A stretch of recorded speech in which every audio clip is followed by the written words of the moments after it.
واقفه بقى كده يا جماعه وبلم الغسيل، ولقيت جوزي بيقول لي هاتي لي الافرول بتاع الشغل بسرعه عشان نستعجل وننزل الشغل حالا. قلت اما اشوفه كده بقى ايه نشف ولا لسه مبلول. لقيت جارتي بتكلمني وانا بكلمها من غير ما اخد بالي، رحت حاتفاه في الشارع، وانا كان قصدي احطه في الطبق، ما اعرفش ان انا حطيته في الشارع. ببص لقيته وقع على العربيه.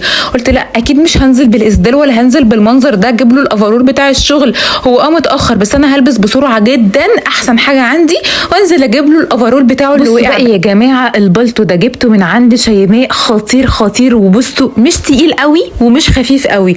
بصوا شايفين عامل ازاي شيك جدا جدا في اللبس، انا رابطاه من ورا، شايفين الرباط اهو. بصوا خامته عامله ازاي، اظن الخامه واضحه جدا، خامه دفي يعني، بصوا فظيعه فظيعه فظيعه. بصوا كمان في اللبس تحفه اهو، مشدود اهو من تحت الصدر عشان خاطر انا رابطاه من ورا. وبعدين قلت لا انا هجرب البس حاجه تانية. بصوا حاجه سريعه كده على بنطلون كده وعلى البوت بتاعي، وانزل كده بسرعه اجيب له الافرول بتاعه. حتى بصوا عشان لو الدنيا مطرت عليا وانا نازله ليه زونت كده، لا خطير خطير خطير، مش عارفه اوصفه بجد. يعني عايزه اقول لكم ان انا مبهدلاه خروج، مبهدلاه خروج، تحفه، واسع جدا جدا جدا، يعني يناسب كل الاوزان اعتقد، لانه واسع عليا قوي. لو تلاحظوا بصوا شايفين واسع ازاي، شايفين قماشته عامله ازاي. بصوا بقى في زي فرو كده مع البلوفر كده، في فرو حلو قوي وناعم قوي وطري جدا، تحس ان انت كده مش عايزه تقلعيه. بصوا شايفين الشياكه والحلاوه والوسع بقى.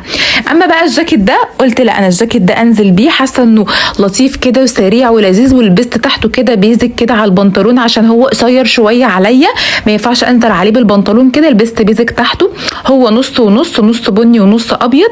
المهم ان انا كده لبست عليه بيزك. بصوا قماشته عامله ازاي يا جماعه، قماشته مضلعه كده وتقيل جدا، عامل زي ما يكون جاكيت، يعني مش محتاجه تلبسي تحته حاجه خالص ولا بيزك ولا اي حاجه. كمان ان كل الحاجات دي في منها كل الالوان وكل المقاسات، يعني مش الالوان اللي انا لابساها دي بس.